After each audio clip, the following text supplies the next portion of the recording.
Hi there, everybody. Here we are in my living room for a change. I am unfortunately recording this video because I think I'm going to be so out of pocket on Thursday that I'm not going to be able to make it to campus, and I'm going to be in a place in the middle of this storm where there's very little internet access. So I figured I should just, as a precaution, record this video for you to talk about court coverage. All right.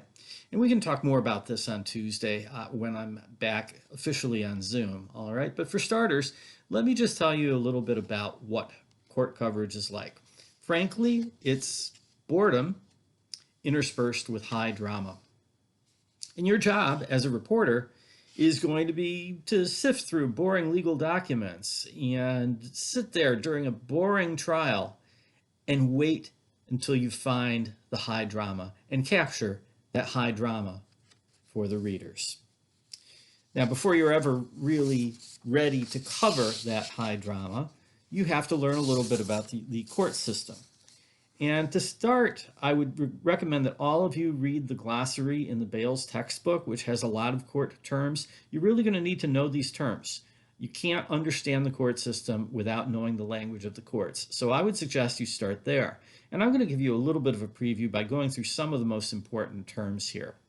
First of all, you need to know that there are two different kinds of court cases. There are criminal cases and there are civil cases. Of course, criminal cases are when someone is accused of doing something illegal. But civil is different. A civil case is when one person or an institution sues another person or institution thinking that someone has done them harm, and they want money in compensation, in recompense for that harm. In addition to knowing those two kinds of cases, you need to know there are two court systems. There's a federal system, which includes district courts, which are local. We have one right here in Greenbelt, Maryland. Then you have the second level, which is the Court of Appeals, and then you have the Supreme Court. And it's similar at the state level, although in Maryland there are actually 4 levels of courts. Now, of course, most of the cases that you cover as a beginning reporter are going to be at the first level, either in the state or the district courts. You should know, though, that both criminal and civil cases are tried in both kinds of courts. It sort of depends on what kind of case it is and what kind of law is involved. Is it a state law? If it's a state law, like a state law against murder, it's most likely to be in the state courts. If it's a conspiracy to commit murder or any kind of a complex financial crime, it's more likely to be on the federal level. All right? So here are a few more terms that you're going to need to know, which are all in the Bales textbook appendix.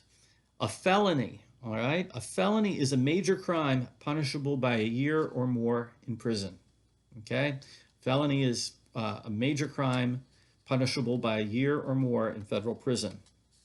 A misdemeanor is a lesser crime punishable by a fine or a shorter sentence in prison. A jury is the group of people in either a criminal or civil case that makes the decision, that renders the verdict of whether a person is innocent or guilty. All right? A grand jury is different. A grand jury is a panel of citizens that evaluates evidence and decides whether someone should be accused of a crime or charged with a crime. An indictment is a grand jury's recommendation that there is probably cause to charge a person or a group of people with a crime. Bail or bond is the amount of money set by the court that the accused must pay to get out of jail temporarily, and it's what they're going to lose if they just don't show up for trial. So that's what bail or bond would be. The plea is what the defendant, the person who's arrested, enters in the courtroom to say whether they are guilty or not guilty. It's either a guilty plea or a not guilty plea. In your assignment for today, you're going to have to watch a video and listen to hear whether the defendant pleads guilty or not guilty. That's going to be your news. That's going to be your news peg. So listen closely to that. All right. A plea bargain or a plea deal is an agreement between prosecutors and the accused and the lawyer for the accused in which the defendant agrees to plead guilty to reduced charges to avoid a trial. Again, the verdict is what a jury decides. A hung jury is a jury that can't reach a decision. And lastly, a lawsuit, of course, is a civil complaint or the starting of a civil case. Now let me tell you a little bit about reading court documents. Remember that they are generally really pretty boring and dry and hard to quote from. So what I do when I'm reading court documents is I start by just reading the document once to get familiar with the case, and then I reread it and pull out any information I need for my story. If there's anything quotable, that's when I pull it out on the second read. If there's anything in court documents that you're reviewing that you don't understand, you call the lawyers, who are in most cases named on the court documents, often with their phone number. You call them up and ask for an explanation. And when you start writing off court documents, if these are court documents in a criminal case, remember two things: innocent until proven guilty, and attribution is key. Okay? Remember, in the American system, everyone is innocent until proven guilty. So in your stories, you can't be saying someone committed a crime unless that person has been convicted or has pleaded guilty to that crime. All right. I would urge you to look through the PowerPoint that's on the Elm site as well. There'll be more points on this there, but you have to be very clear about that. When someone is arrested, that doesn't mean they're guilty. It only means they've been charged. All right. Let me give you some details about covering criminal trials. Remember, first of all, you have to take good notes, because in most courtrooms, you're not allowed to bring your phone or a recording device. You are on your own with your notebook, so you're going to have to take good notes. You should try to sit at the front of the courtroom if you can, so that you can hear. Some courtrooms don't have great acoustics, so if you're way in the back, you might not hear and you might be in a lot of trouble. You don't want that. Now, this is going to sound funny, but don't drink too much water. Don't drink too much coffee before you go into the courtroom. Think about it. You're going to figure out why you don't want to do that. You don't want to have to go to the bathroom at the wrong moment when something big is happening. So just try to be a little dehydrated, okay? Now, you will, of course, have breaks in the trial. That's when you go to the bathroom, but that's not all you do during those breaks. That's when you want to introduce yourself to the lawyers in the case, the prosecutors in the case, and ask them any questions about it that you don't understand. All right? Now, when you're sitting in the courtroom listening, it'll go on for hours and hours, and a lot of it's not going to be really important to the story. But every once in a while, a great quote will stand out or a key fact will be revealed, and that's what you have to pay attention to. So what I always do when I'm taking notes in a court case is when something like that happens, I put a star next to it. And that way it'll be easier for me to find when I go back at it and look through all the notes to find out what's so important. Remember, when you're covering a trial, that witness testimony is the most important thing. What the lawyers say is secondary. It's the witnesses that will determine the course of the case. All right? Opening and closing arguments are very important. And matter of fact, for your take-home court assignment, you're going to be doing a story based on two opening arguments. But for the heart and soul of what's happening at a trial, it's the testimony. It's not what the lawyers say. Now, when you sit down to write a court story, ask yourself, what's the most dramatic thing here? What's the most important thing for the case that happened today? Remember all the way through to attribute everything that's being said all the time. And remember to avoid legal jargon. Translate it. Write these complicated stories as simply and as dramatically as you can. Now let me just tell you a little bit about civil cases. Most of these are actually not going to be a lot of interest to you or your viewers or your readers. A lot of people get sued. I've been sued for a traffic accident a couple years ago. That's not news, okay? But if you're covering a court, you need to review the civil cases to see who's suing whom and if anyone prominent is getting sued. And if so, you could do a story on that case, and it can really turn into a pretty interesting, good human interest case story. And just remember one last thing about civil cases. They are based on what's called precedent, okay?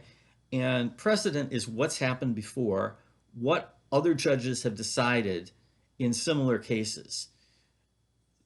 Every judge has to make his decision based not just on the law, but on the way other courts have read the law through history, all right? So that's what is meant when you hear lawyers talking about precedent. They're talking about earlier cases, usually cases that have gone through the court system all the way through the appellate levels in the federal system all the way to the Supreme Court. Okay, so remember that in civil cases. Now, just a couple of quick notes about writing court cases, stories about court cases. Again, I go back to the beginning. You emphasize the dramatic. You find the dramatic and you emphasize that. Try not to get hung up on the legal terminology. Often it's not important to even include. If you do feel it is important to include, you absolutely must explain it in terms that people will understand. All right? And so you've got 2 assignments ahead of you, one in class today, one a take-home due a week from Monday, which is, I believe, March 1st.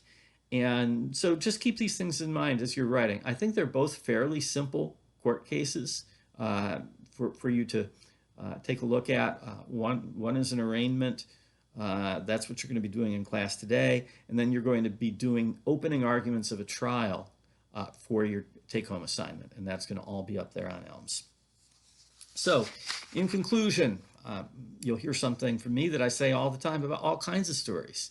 Court stories, just like police stories and government stories, in the end, they are people stories.